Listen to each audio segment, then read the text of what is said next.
ঘণ্টা বড়ো ৰাইজ কাৰ্বি ৰাইজৰ লগত আৰু কাৰ্বি আংলঙত বসবাস কৰা সকলো জনজাতি ৰাইজ খিলঞ্জীয়া অসমীয়া লগত আমি এই দুৰ্যোগৰ সময়ত আমি থিয় দিছোঁ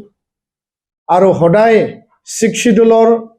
অস্তিত্বৰ কাৰণে শিখ শিডিউলৰ ভূমিৰ কাৰণে ট্ৰাইবেল বেলেঞ্চ ব্লকৰ ভূমি ৰক্ষণাবেক্ষণৰ কাৰণে আমি সদায় ডিমা হাছাও কাৰ্বি আংলং BTC আমি একেলগে কাম কৰি যাম যেতিয়া সংকট আহে সেই সংকটটো আমি যেতিয়া প্ৰকাশ কৰোঁ আৰু চৰকাৰ যেতিয়া নুশুনে তাত সংঘাত আৰম্ভ হয় তাত গেপ আৰম্ভ হয় এই কথাই স্পষ্ট অবৈধ ভাৰতীয় নাগৰিক অবৈধ অনুপ্ৰৱেশকাৰী এইটো এটা ক্লিয়াৰ কাট বুজি ল'ব লাগিব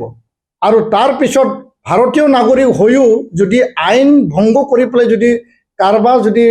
প্ৰটেক্টেড এৰিয়াত যদি সোমাই গৈছে তেতিয়াতো এই অস্তিত্বৰ ভাবুকি তাত থকা লোকসকলে নিশ্চয় ফিল কৰিব আৰু এই ফিল কৰাৰ কাৰণে এইবিলাক সমস্যা হৈছে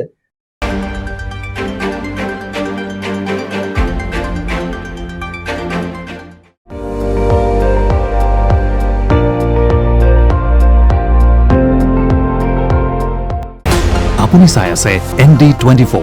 সৰ্বশ্ৰেষ্ঠ নহয় সৰ্বোত্তমৰ দৌৰ